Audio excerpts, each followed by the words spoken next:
All right, welcoming the wonderful Kathy Smith to the Portland Media Good Old Days podcast. Kathy, it's a joy to see you. It's fabulous to see you too. I wish I could be in person. Someday. Someday, I don't know when it's going to be, but someday. I guess we're all going a little stir crazy, but hey, you're my birthday brother. Every time on my birthday, I think about you. I think of you as well, and I try not to think of Bill Cosby.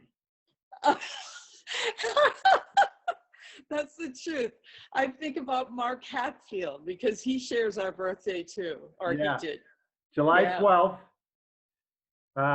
Mine was 1960. Well, you can have yours whenever you want. Oh, no. Mine is 1947. I'm 73.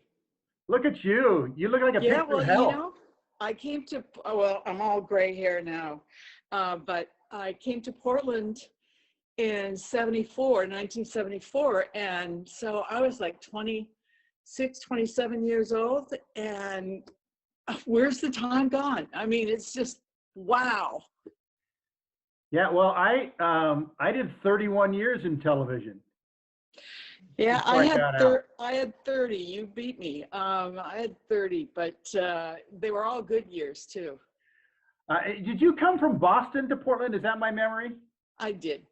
I worked at a station called WNAC at the time, and it's now WHDH. It was a CBS affiliate, and it was the 5th largest O&O in the country.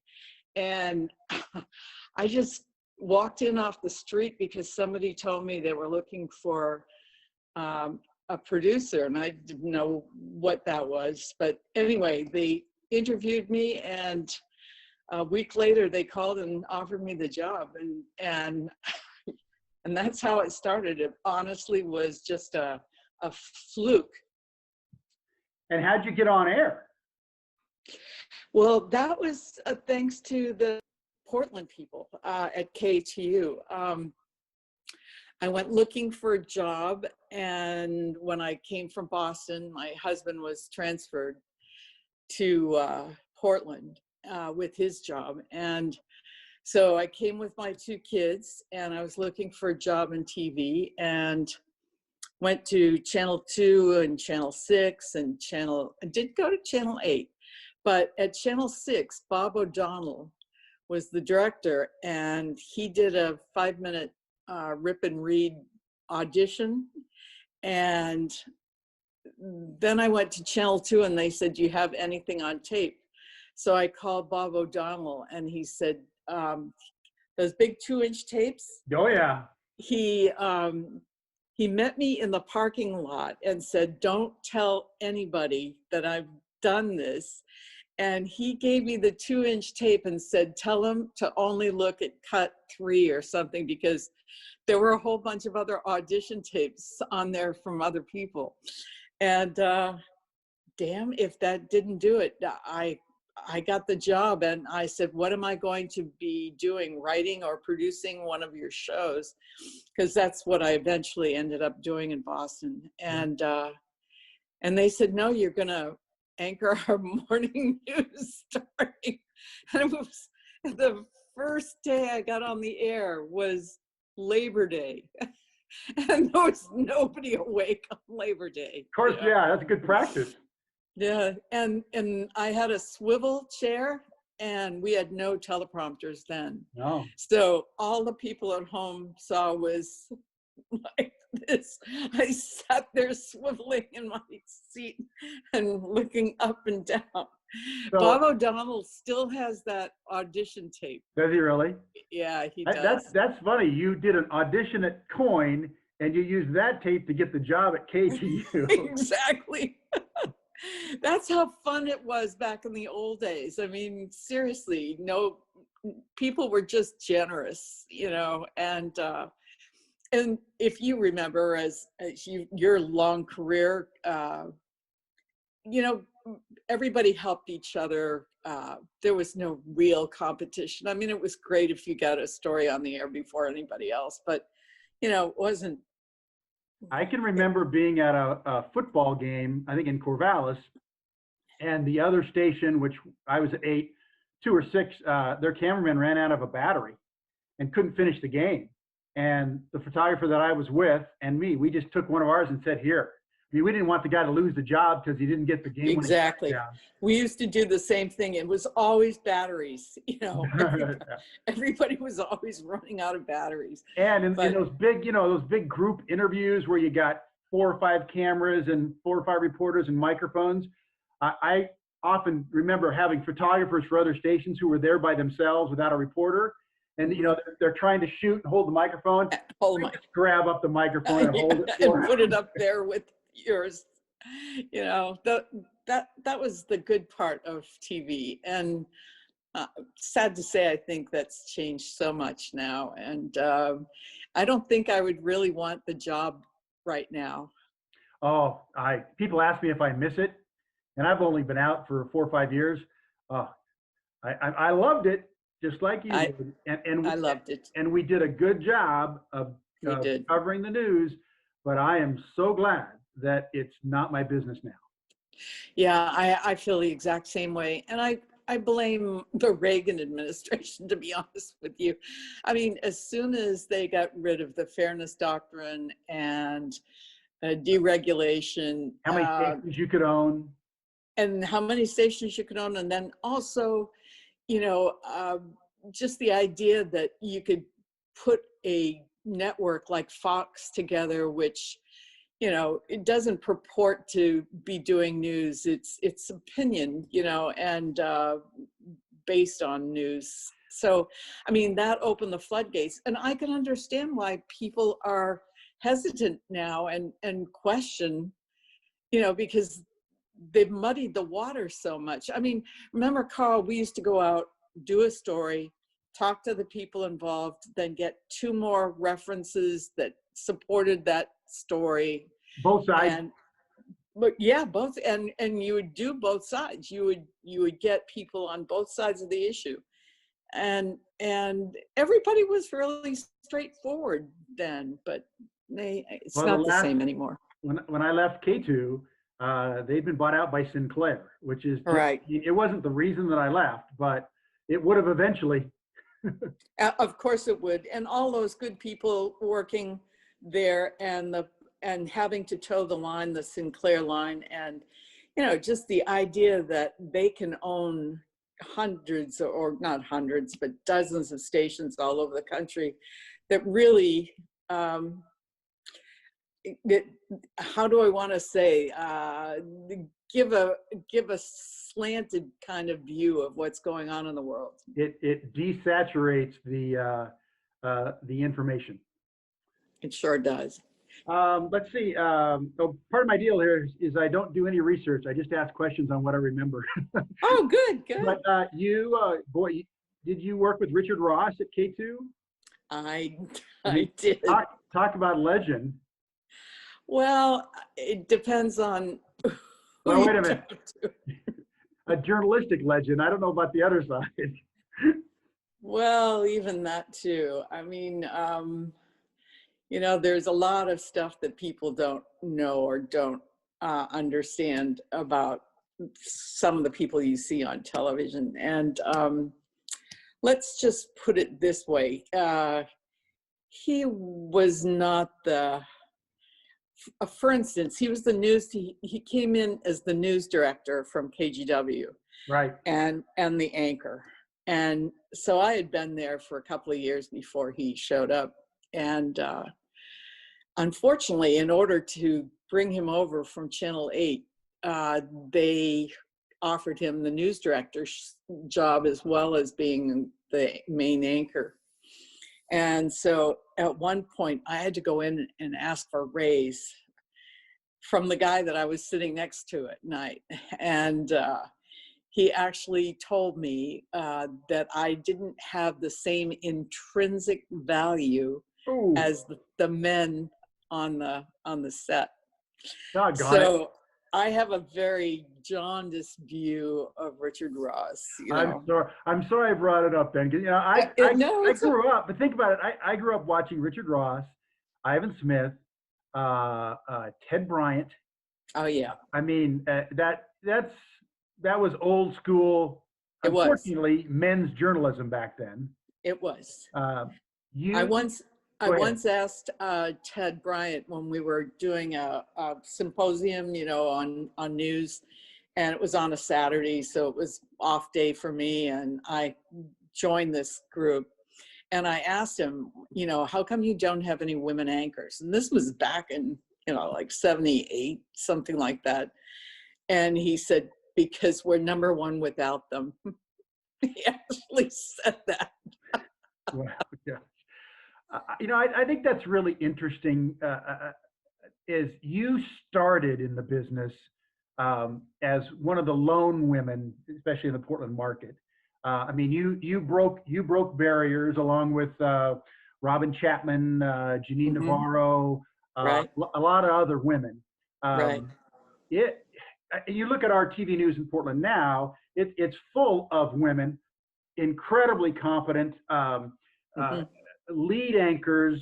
It's come a long way, but boy, when you started, let's just say it had to come a long way, didn't it? It did have to come a long way. And the interesting thing is I was getting job offers back in late 1979 from all three networks. Went back to New York and talked to some folks at WABC and WCBS. They had a guy come out and talk to me who was from Chicago because there were so few of us. And the few of us that kind of were popular or considered, journalists and competent and all of that. So we kind of came visually, we were out there, and yet you're right. Within 10 years, there were double the amount of women that were on the air, but it was slim pickings back in the early days. It really was. Well, and on behalf of my half of the species, I know that you guys were not treated with the respect that you deserved. I mean, I hope it should be better now, but I know that you had to sit through some really crappy stuff. We did, but I don't blame anybody right now.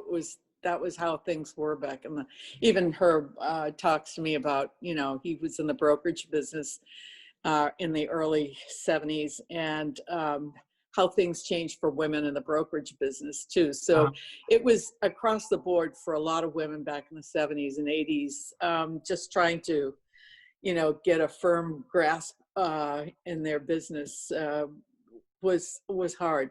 But I tell you, my first paycheck at Channel 2, I was doing the morning news, and I was also working as a reporter. So I would come in at 4 a.m, do the morning news with Pat Wilkins, and then go out until about 2 p.m, and then go home to my kids. My shift for 18 years, by the way. Yeah, probably the same. And they were paying me $9,000 a year. In 1974, 74. Yeah. Wow. So I mean, I know you added a couple figures to that in the end. I did. I did. I was very fortunate to grow financially as well with the business. But so and I took a hiatus to Seattle for a little while. Yeah, I went and worked at Cairo. Is that before you came back to Channel 8 in Portland? That's correct. Okay, all right. So I went from Channel 2 up to Seattle, worked with Kim Mariner and Jim Harriet, and we had the first triple anchor newscast in the country.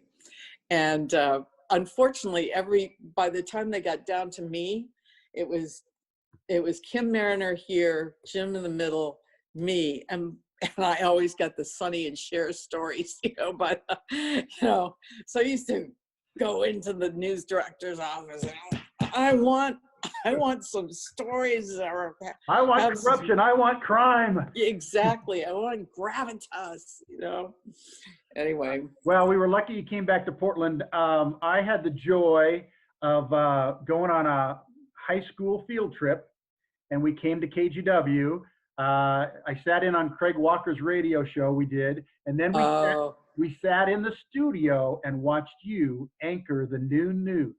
This would have been 78 or something like that. Wow. I mean, and for somebody at that age, this is what I want to do. I mean, we were the journalism class in high school, but I knew what I wanted to do, to sit there and watch you do that. And then, Kathy, like 4.5, 5 years later, or when I started my internship in 1982, I was in that newsroom working with you. Isn't it great? It was the most amazing thing ever. And you had a great career. You were so good at what you did. So much, just of your personality always came through, always a gentleman, just great work that you did. Yeah, you're so Are you kind. enjoying your retirement? We really are. We moved to Central Oregon, and you know, my wife still has her accounting business. I work in the high school. I work at the golf courses. I always say we didn't retire financially; we just retired emotionally.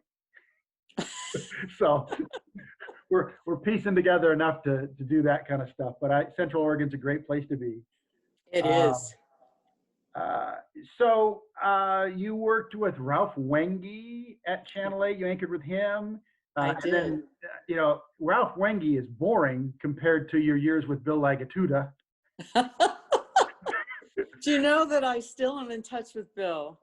And once he left 48 Hours Mystery and NBC down in Los Angeles, he became a very well-known painter, and very unique art, very rusty art, sought after by a lot of architects for big buildings and things. And I guess there's a place down in LA called Frog Walk, and it's for artists, and he used to have a studio down there. But then about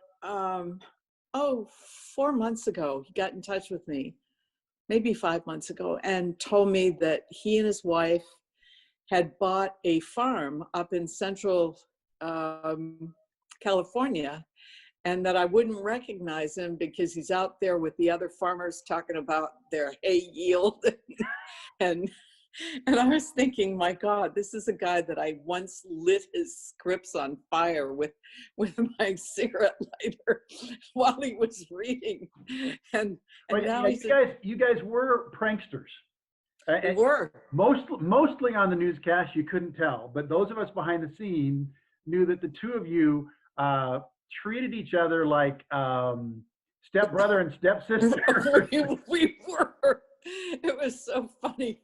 I mean, we pulled jokes on each other all the time. And he went on a 2-week vacation, and we had cubicles next to each other at KGW. And so I went to Northwest to a company that sells Halloween supplies and things like that. And I hired a web machine, and I completely cobwebbed his entire thing. Do you remember that? And then do you remember the potato guns? Yes. Oh. Where you stick the gun into the potato and shoot a... Oh, I had starch marks all over my clothing going on the air. And then, yeah, one time I was being interviewed up at my house, and the front doorbell rang in the middle of the interview with the Oregonian, and it was a cab driver with a big basket of stuff with Bill's name all over it, you know, like a mug with Bill's picture on it. And, well, we did have some good times. We can't gloss over the burning script, because that may have been the funniest thing I've ever seen on TV, which nobody ever saw. Nobody ever saw, but you can hear him going like this. Bill is reading a script, and he's covered by video, known as the voiceover. And you two were having a bad day, and you lit it on fire from the top down, and he was trying to race to the end of the script before the whole thing went up in flames. And you can hear on the tape, you can hear the floor director pounding on try to get the flames out. the guy was such a professional. He made it through, and with a straight face. He did. He did. But here's the one thing. We had a great producer, and Ken. Oh, Strobeck? gosh, pardon me? Strobeck? Yeah, Ken Strobeck. Who became And, a state legislator. at my age, I lose names, and he was one of the sweetest guys to work with. Anyway, Bill and I got into it on the set because he didn't like the person that I was going to marry, and he kept saying stuff to me during commercials like, he's got skin like leather and he's an old guy, and why are you ever thinking of marrying that jerk and everything. And I finally said, if you don't shut up, I'm gonna get up and walk out. And he said, he just kept going. So I took off my microphone in the middle of a commercial, put it down, walked out, and went right up to the GM's office. And Ken Strobeck is going, where is she going? Where is she going? And then all of a sudden, the GM is sitting there looking at the monitors, and I come walking into his office, and he's like, it was Erwin Starr, and he goes, Didn't you be there? Exactly. And I said, I can't work with him anymore. He's an idiot. He's a moron. And so he said, oh, we'll get it fixed. We'll get it fixed. No problem. So I walked back down, put my microphone back on, and sat there and ignored him for the rest of the. I mean, there were some. That's basically the Sam and Diane of Portland TV news. A love-hate relationship. I can tell you one more story that's Please. Really great. So Joe Rico, I don't know if you remember Joe. I never worked with him, but he was a photographer before I was there. Yeah. He actually was a reporter. Okay, sorry. Yeah, and so he got a job in LA at KNBC, and Bill, as a matter of fact, was trying to get to LA. He spent a lot of time trying to get to LA. So finally, Bill announces to all of us that, hey, I got a job at KNBC and I'm going to be doing weekends. And I was like, wow, great, good for you. You got where you wanted to go. And we each had, I don't know if you remember, we each had pads of paper that had our names on the top, embossed on the top. And so one day I took a piece of his paper off of his desk, put it in my Selectric typewriter, and typed out, hey, everybody, just want to introduce myself. Bill Lagatuda. I said, I understand you've been having trouble with your ratings, and I intend to do something to improve that. And if any of you need help polishing up your scripts, just come by and say hi to me. And, I'm always here for you and everything. You didn't mail it down. Signed it, Bill. And then I sent it to Rico, who posted it. KNBC. And the news director, Tom Capra, came out and he said, everybody said, who's this asshole that you hired? And he called Bill and said, what the hell did you do? Bill didn't speak to me for like 3 days. Oh, anyway, get him where it hurts. That was awesome. Oh, anyway, well done. This has been fun. You care to tell the Mickey Mantle story? Sure. I actually have the photos to prove it too. I put them on my Facebook page a while ago, but it was a July morning. He was in town to play in the old timers game, with Dave Hirsch and all those guys over at the Beavers. And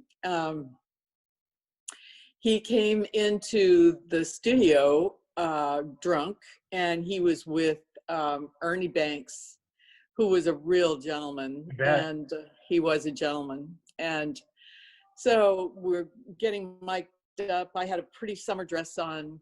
I was, you know, probably about 32, 33, something like that. And I'm sitting there and they're miking him up and everything. And he said to me, listen, here are a couple of things. Don't ask me for any effing tips for little leaguers. Okay. And I said, don't worry, I didn't intend to.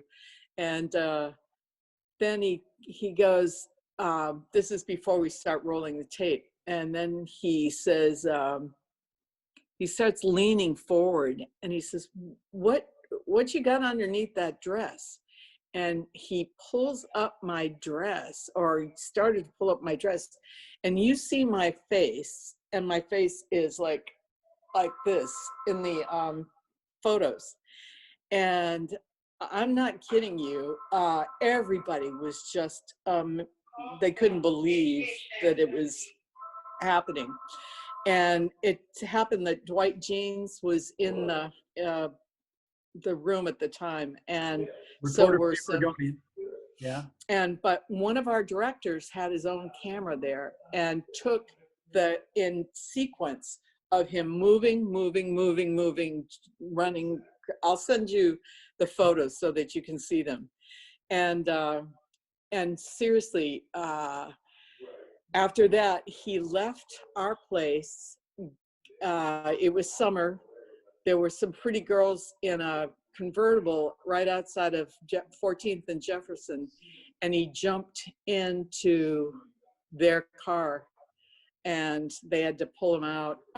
It was just, so then Dwight James wrote something called Hall of Shamers for the Journal. And both Dwight and I got letters from Mickey's attorney threatening to sue us if, I mean, what was he going to sue for? It was a shot above the bow, you know. Wow. That was, yeah, there were some interesting, there was also a time that at Channel 2, when I first started working there, I was called to the front of the station because there was a guy who was friends with Bigfoot and Mrs. Bigfoot and the little Bigfoots. And he worked at a gas station down in Grants Pass and told me how Bigfoot came in all the time. I mean, I've done Elvis impersonators, Bigfoot. We did Kathy's People with Doug Brazil, which was me going out and interviewing people who had like a collection of 1,000 salt and pepper shakers, you know. It was all very hometowny stuff. Well, I'm glad you gave up that gig because that became my gig. I got the salt and pepper shakers. It did.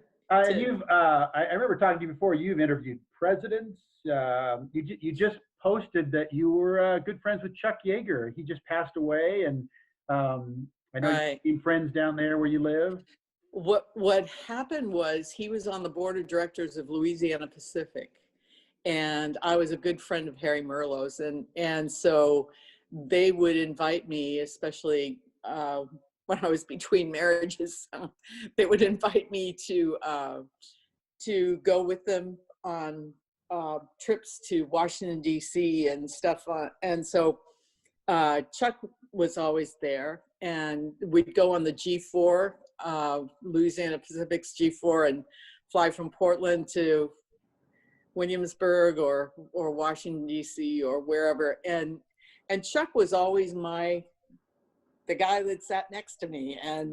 And so when we were taken on VIP tours, I'd sit next to him, and he was a gruff old guy, and was a chauvinist. I mean, serious chauvinist. But he was fascinating. He was, like I said, a true American hero. The things he did, you can't even imagine, you know, putting yourself, you know, just I told him once, I said, you know, it was like you sitting on 500 pounds of dynamite all the time, you know. And he said, yeah, he was always a West Virginia farm boy. That never went away. Can't imagine being on a flight with Chuck Yeager and he's not flying the plane. Yeah, I was on plenty of them. Probably would have got there quicker if he was up front. Yeah, that's where he taught me how to play poker. Oh yeah.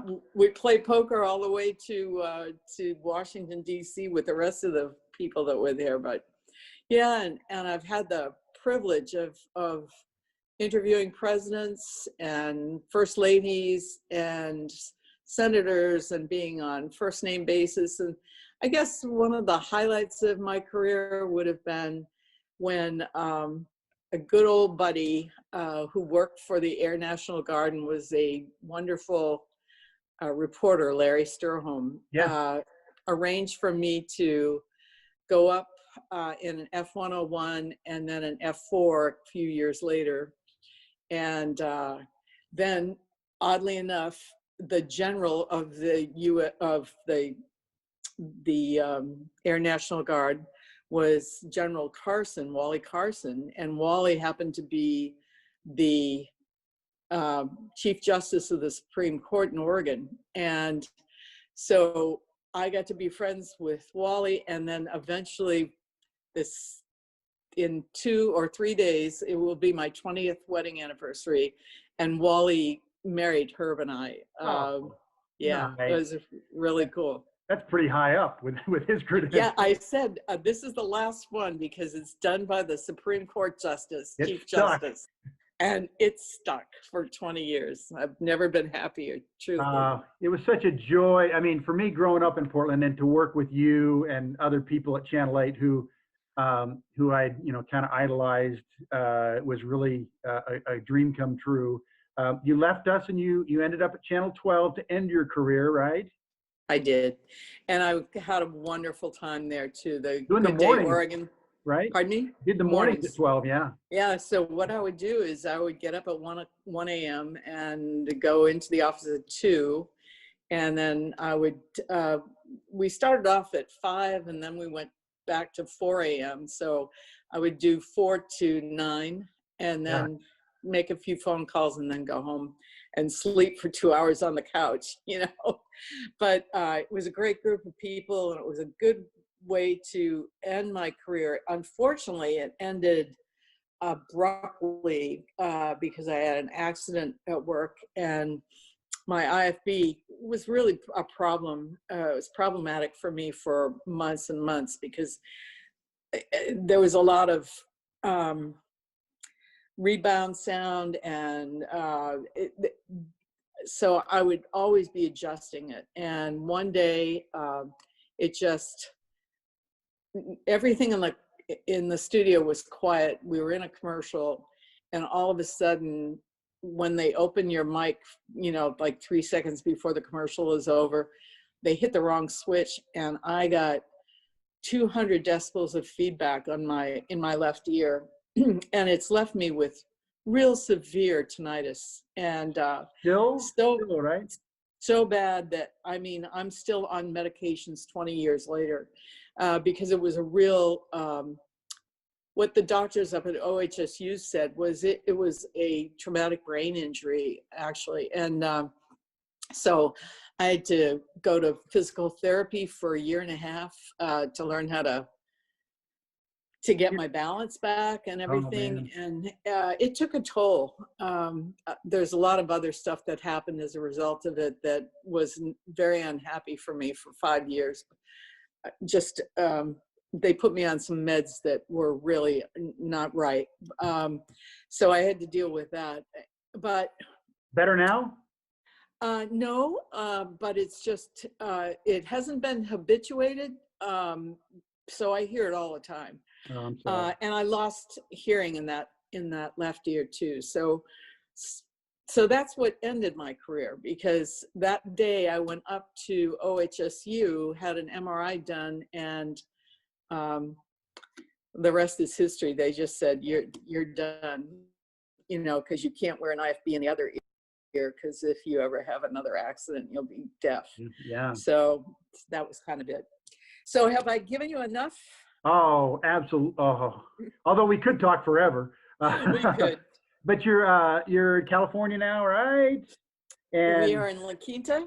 you We golfing? moved. Still We golfing? moved here full time 2.5 years ago, and Herb retired last year. And we moved here because as much as I love Portland, and my heart is still in Portland, things were changing so much there. It was depressing to know what it was like once and seeing what it was then. And at 73 and 75, Herb is 75, we just figured we need to be someplace where it's sunny and warm, and we can enjoy the last of our lives, in this setting. And it's really beautiful here.